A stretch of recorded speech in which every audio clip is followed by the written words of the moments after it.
Adesso abbiamo la parola al Giulio Scusa, che è presidente della Società Italiana Didattica della Storia. La storia è civilizzazioni nazionali, la parte in cui con più evidenza viene esposta la cultura, non solo pedagogica ma anche la cultura in generale, le indicazioni nazionali.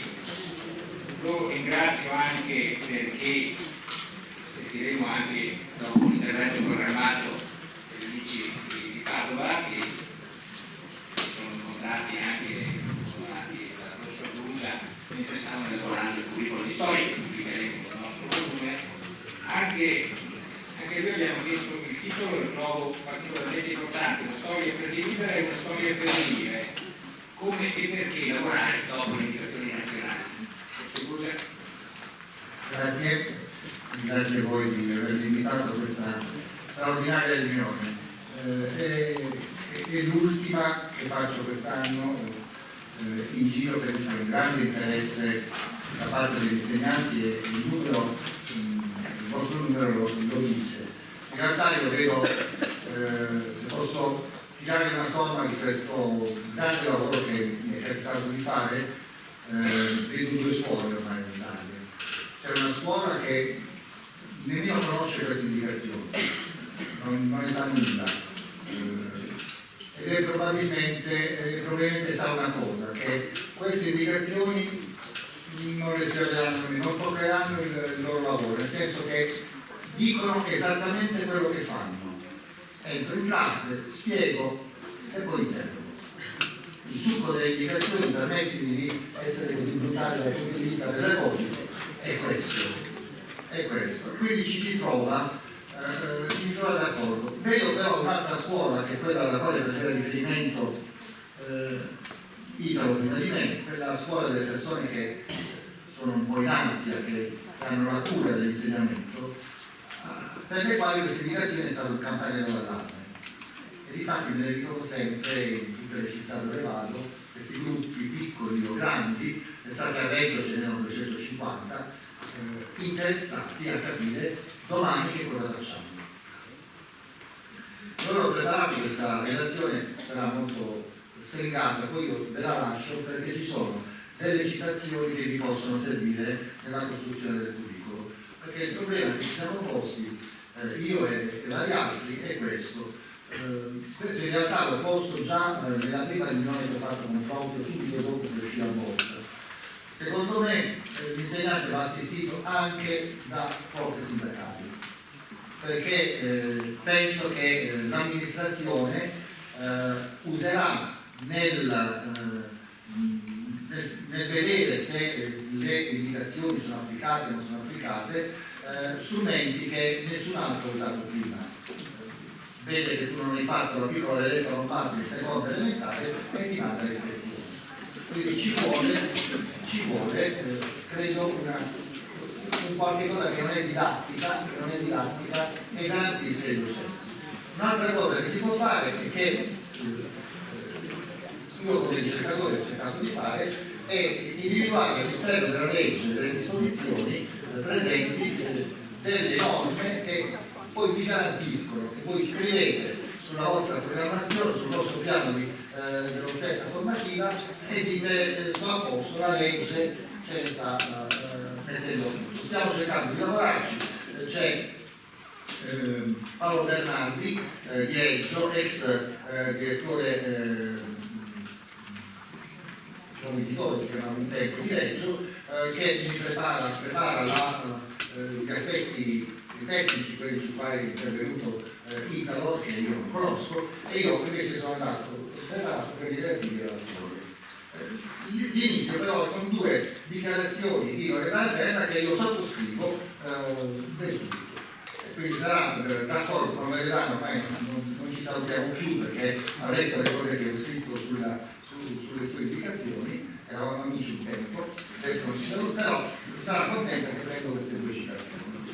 Io come Italo ho fatto parte anzi lui era il comandante, io stavo un soldatino a lavorare nei suoi ordini nelle commissioni del 2007 e del 2012, quelle commissioni che a pagina 9 di quel libro lì vengono citate come frequentate da un pugno di scervellati, quindi saremo degli scervellati che abbiamo scritto quelle indicazioni.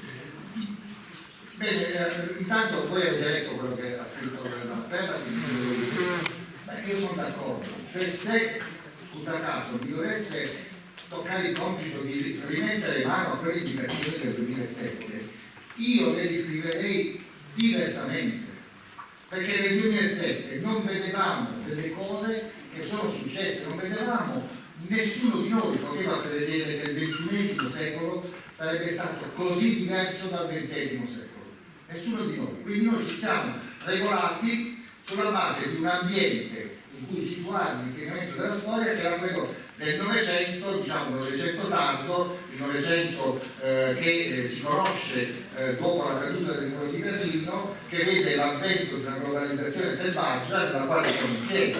Ma pensate, l'anno successivo scoppia la grande crisi del 2008, la crisi dei subprime, che tutti gli storici considerano del tutto paragonabile alla crisi del 1929. Quindi una crisi che cambia la società e che per quanto riguarda l'Italia la precipita in una stagnazione, a volte recessione, dalla quale ancora ne siamo.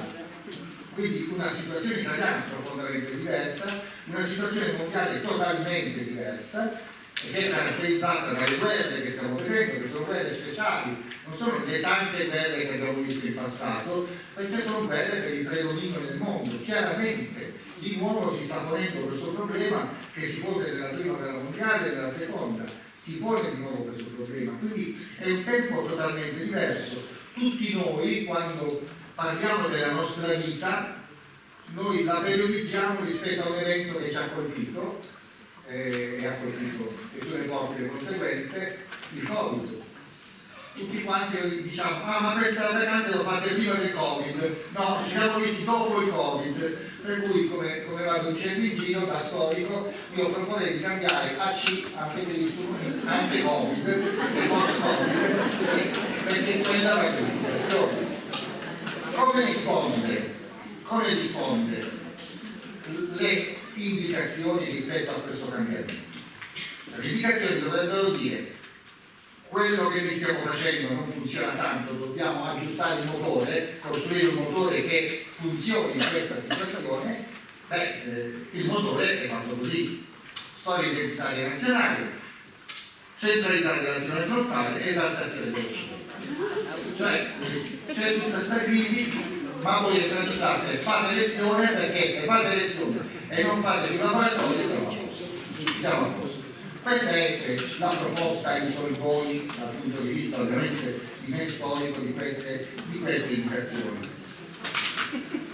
E corrispondono a quella frase famosa alla quale vediamo tutti: lei non sa chi sono io.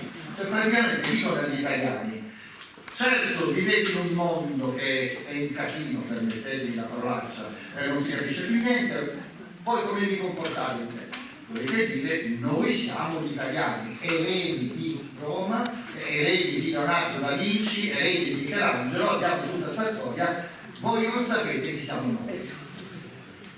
40 anni fa, anzi di più, al tempo di Totò Apollo, si vive ancora di questo testo, penso che nel momento in cui ci presentassimo nel mondo dicendo questo, credo che le risate ci inseguirebbero. Però l'aspetto preoccupante di questo è che questa rinazionalizzazione dei programmi, questo è il gergo tecnico con cui noi studiamo questa cosa, che è studiata, guardate, non è che Candida Roggia l'ha scritto perché gli è venuto in testa una cosa, è un processo mondiale di rinazionalizzazione dei programmi, che è una speciale risposta ai processi di globalizzazione, è una risposta che dice: noi siamo noi, ci dobbiamo difendere e tutti gli altri attorno, insomma, se la devono vedere.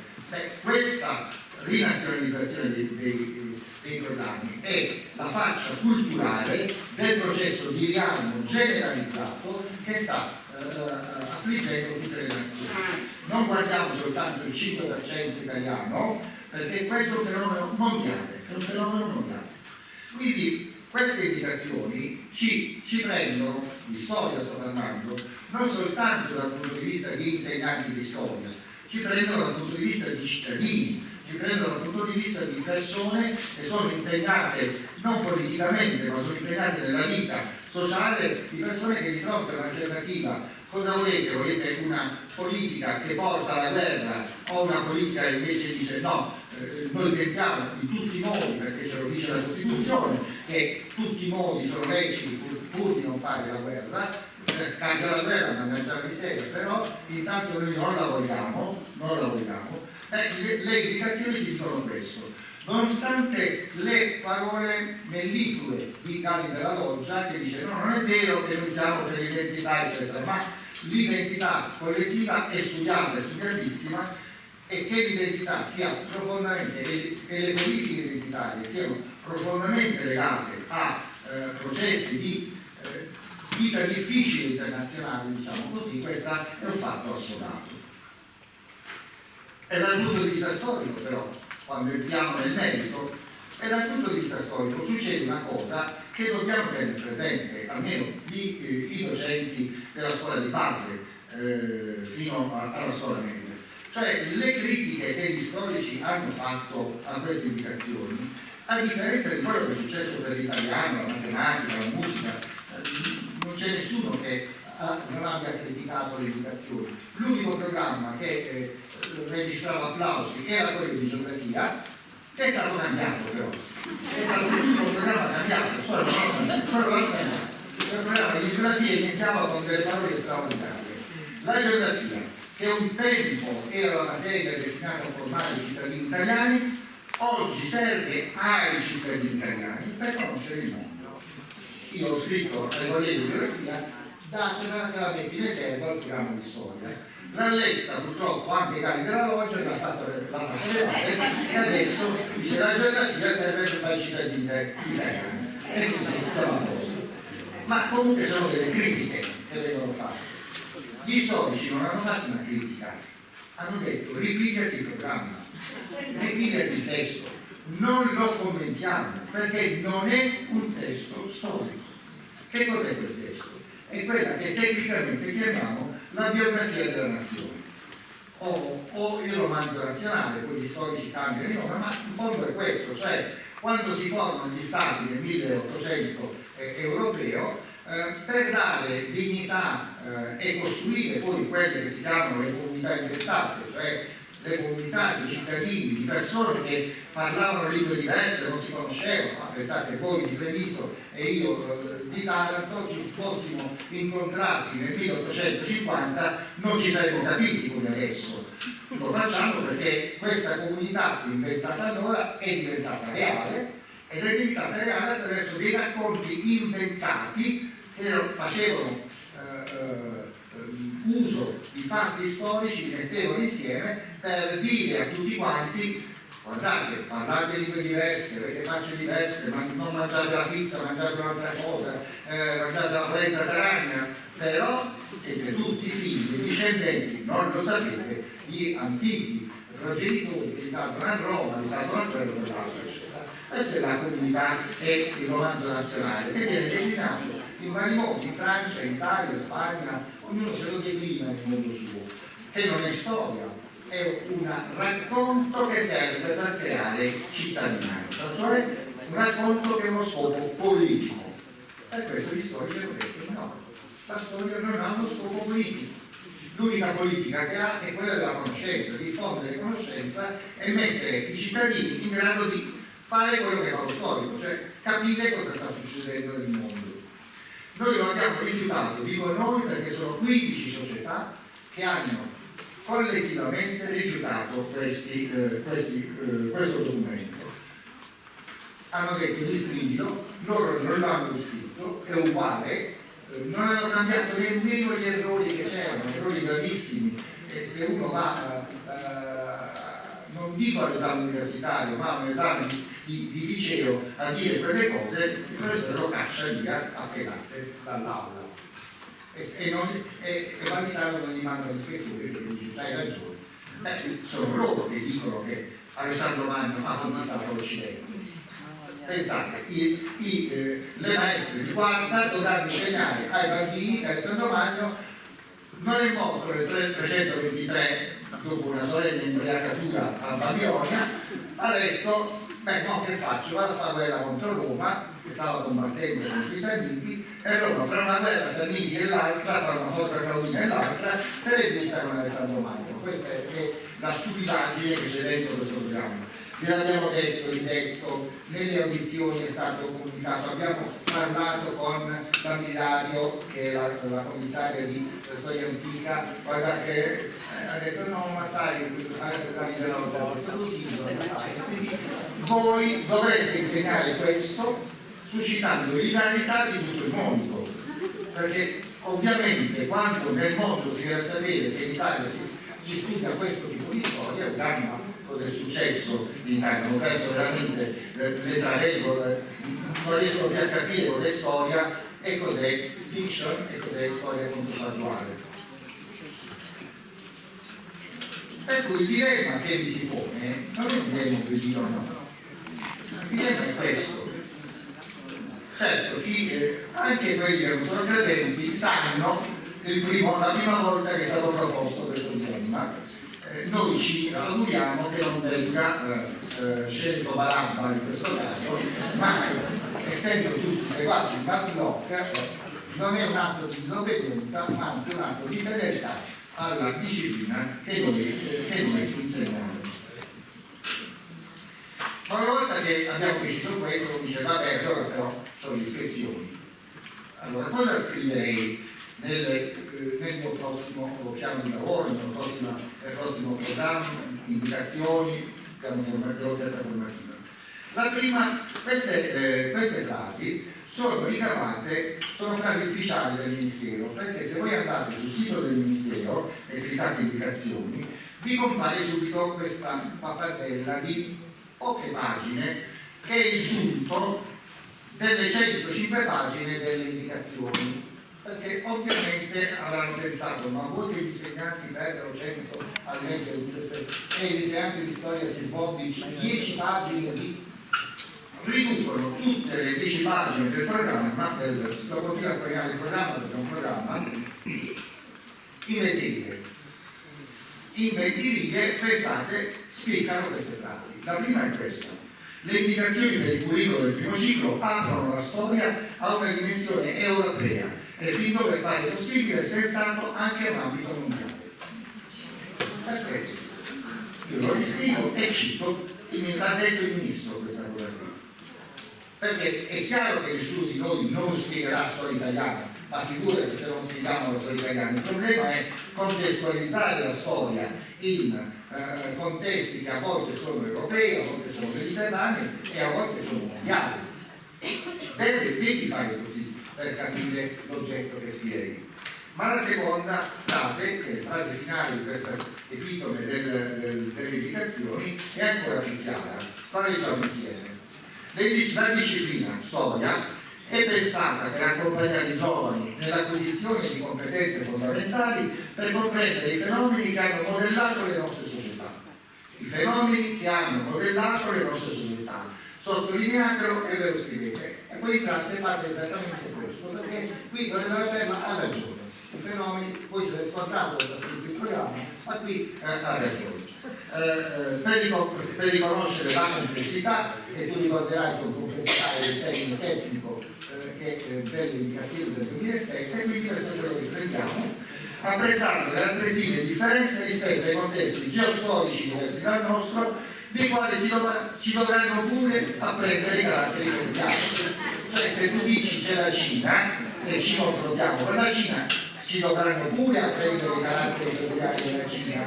Se tu dici ce la dobbiamo vedere con le strade di loro con gli arabi, i caratteri peculiari di questi arabi ce li dobbiamo pure comprendere. E se arrivano i tatari, e beh, qualche cosa lo dobbiamo dire di simbolo di tatari che sono arrivati in Europa. E quindi no, diremo anche che sono tutti quelli erano gli ultimi.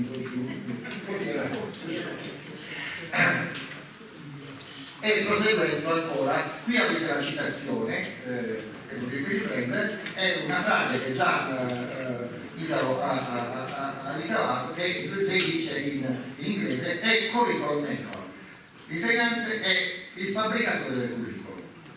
ed è inutile ricordarlo perché per le cose che sappiamo, che ci ha detto Italo, è di Costituzione la cosa, però è scritto nel testo, quindi il curriculum lo fate voi, non lo fa nemmeno il curriculum formale fa la Commissione. E l'altro termine che ricorre più volte, è ricorso anche in spiegazioni orali che sia Loredana Perla che Daniela Roggia hanno fatto a volte, non multa se multum, cioè di tutte quelle leggi, di cose che voi trovate e soprattutto dell'indice del manuale, non multa, se multum. Io sto in terza elementare è ingestibile perché c'hai la preistoria, poi c'è i Summer, poi c'è tutto il programma di quarta viene trasferito in terza. Che devi fare? Tutti quanti in piccolo non ti costa? Non multa, se multa. Quella che riesco a fare, ci sono tutte, penso anche alle indicazioni di cui non stiamo parlando adesso, ma che sono anche terribili per la secondaria superiore. Quando si arriva a Roma c'è la dinastia Giulio Claudio, la dinastia Vespasiano, Tito, eccetera, la dinastia degli Antonini, eccetera. Cosa devi fare? 10 righe per ciascun imperatore? Non multa se multiplo, ha detto la Perla. Ne faccio uno purché lo faccio bene. E poi, come è stato suggerito e come penso che l'ha detto dopo, ci sono varie parti nell'infanzia, nell'infanzia, il campo di esperienziale quinto è quello conoscere il mondo, conoscere il mondo, va bene. L'obiettivo però quale deve essere? L'obiettivo è quello di abituare i ragazzi a pensare storicamente, che si articola su 3 piani. Il primo piano è il racconto storico, è un racconto che ha un rapporto particolare con la realtà, che è immediato dalla documentazione. Lo storico non vede la realtà, ma vede i documenti e lavorando sui documenti cerca di capire qual è la realtà sottesa a questi documenti.